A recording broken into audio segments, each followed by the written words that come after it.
provavelmente o jeito que tu aprendeu a fazer balanceamento de equações não vai te dar resultado em tantas vezes quanto desse jeito que eu vou te mostrar agora. Vamos lá.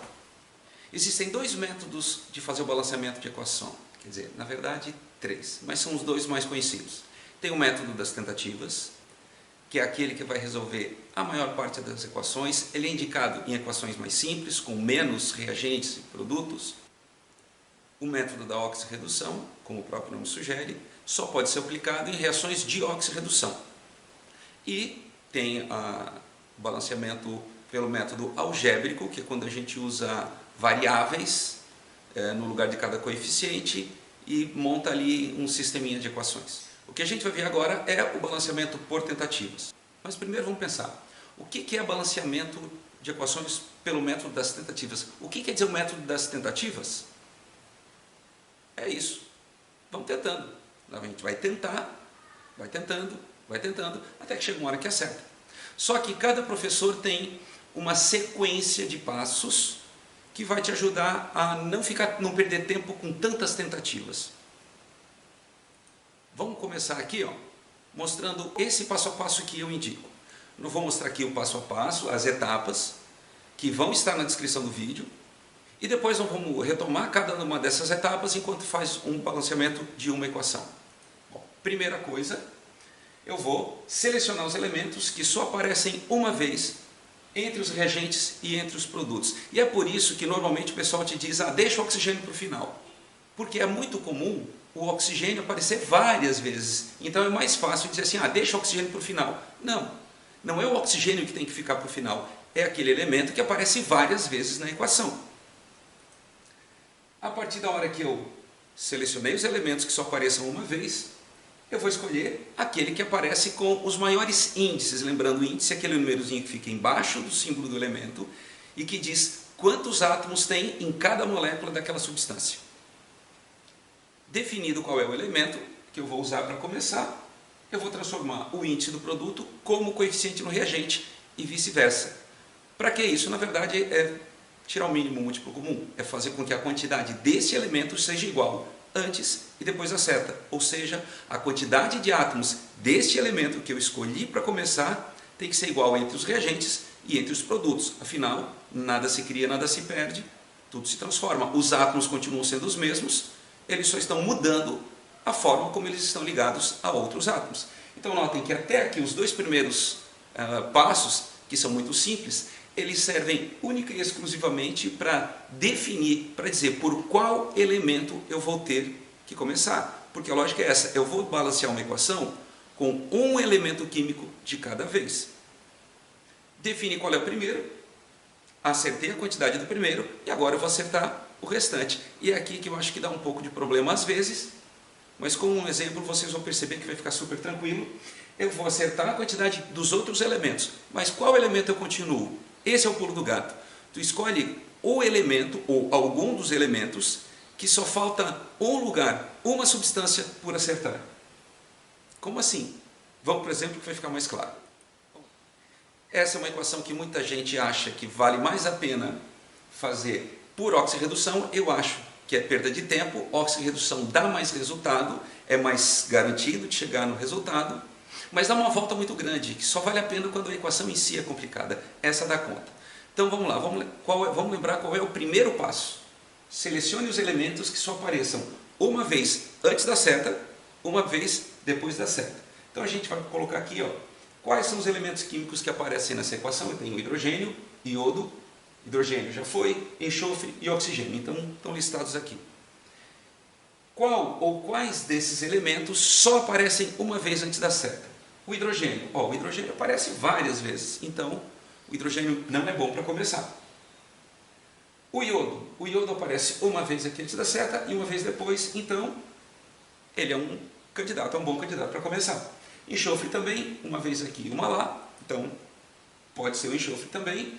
E o oxigênio, só uma vez aqui e uma vez lá, então o oxigênio também é um bom candidato para começar. Escolha aquele, dentre esses que foram selecionados, qual que tem a maior quantidade, ou seja, os maiores índices, que eu tenho que trabalhar com os maiores índices possíveis, para depois eu ter que ficar fazendo ajuste. Qualquer um desses que eu usar, pode ser que dê certo, mas eu vou ter que fazer ajustes. Então, se eu pegar aquele que tem os índices mais elevados, a chance de ter que fazer ajuste diminui. Vamos lá, iodo eu tenho 1 antes da seta e 2 aqui depois. O enxofre eu tenho 1 antes da seta e 1 depois. E o oxigênio eu tenho 4 antes da seta e 1 depois. Então, qual desses elementos é aquele que tem os maiores índices? É justamente o oxigênio. Justamente aquele que muitos professores dizem, deixa para o final. Nesse caso, é por ele que eu tenho que começar. O que eu vou fazer então? Próximo passo, transforme o índice do produto em coeficiente do reagente e vice-versa. Como assim? Olha, quantos oxigênios tem aqui antes da seta? Tem 4. Depois da seta tem 1. Para fazer essas quantidades ficarem iguais, eu tenho que ter 4 antes e 4 depois. E como eu faço isso? Eu coloco 4 lá na frente da água e 1 aqui. Então assim eu fiquei com 4 moléculas de água. Como cada molécula de água só tem um átomo de oxigênio, eu fiquei com 4 átomos de oxigênio. Mas para que eu escrevi 1 aqui? Precisa? Não, não precisa. Mas eu indico que vocês escrevam o 1 por 2 motivos. O primeiro é pelo próprio mecanismo. Colocando esse 1 aqui, eu já sei que tem que ter 1 aqui. Se eu mexer em um outro elemento químico, por exemplo, na hora que eu for acertar o enxofre ou o hidrogênio, eu tiver que colocar, por exemplo, um 2 aqui, eu já vou saber, peraí, se aqui já estava 1, porque lá tem 4, se eu colocar o 2 aqui, eu tenho que mudar lá e fazer um 8. A ideia de pegar o mais alto é para evitar isso, mas ainda assim pode ser que aconteça. Então, escrevendo esse 1 aqui, diminui essa chance de eu acabar esquecendo e botando o número aqui, estragando o que eu já fiz. O outro motivo é um pouquinho mais prático. É muito comum nos vestibulares, numa questão de colocar assim, a soma dos coeficientes da equação, depois de devidamente balanceada, é tanto. O que acontece muitas vezes? Eu não escrevo 1 aqui, e na hora de somar os coeficientes, eu esqueço que quando não tem nada escrito é 1. Então, escreve 1, não vai nada, é 1, não precisa escrever, escreve mesmo assim. Ok? Sugestão. Próximo passo, acerte a quantidade dos outros elementos, dando preferência àqueles que só tenham uma substância por acertar. Como assim? Vamos lá. Já comecei pelo oxigênio, então agora eu posso escolher qualquer um para a sequência. Então vamos ver o hidrogênio. Olha só, o hidrogênio aparece 4 vezes. Só que em 2 substâncias ele já está acertado. Falta acertar o hidrogênio aqui, falta acertar o hidrogênio aqui. Então o número que eu vou colocar aqui depende daquele e aquele depende desse. Se eu for olhar o iodo, mesma coisa, o iodo está aqui e aqui. E eu não sei a quantidade que vai. O número que eu vou pôr aqui depende do número que eu vou pôr aqui. E o enxofre? Bom, o enxofre, ele já está definido aqui, só falta lá. Então o número que eu vou colocar lá depende desse. Eu já sei que aqui tem o enxofre, então eu vou colocar 1 lá também. Agora eu já sei, o enxofre já está certo. Qual é o próximo que eu vou acertar agora?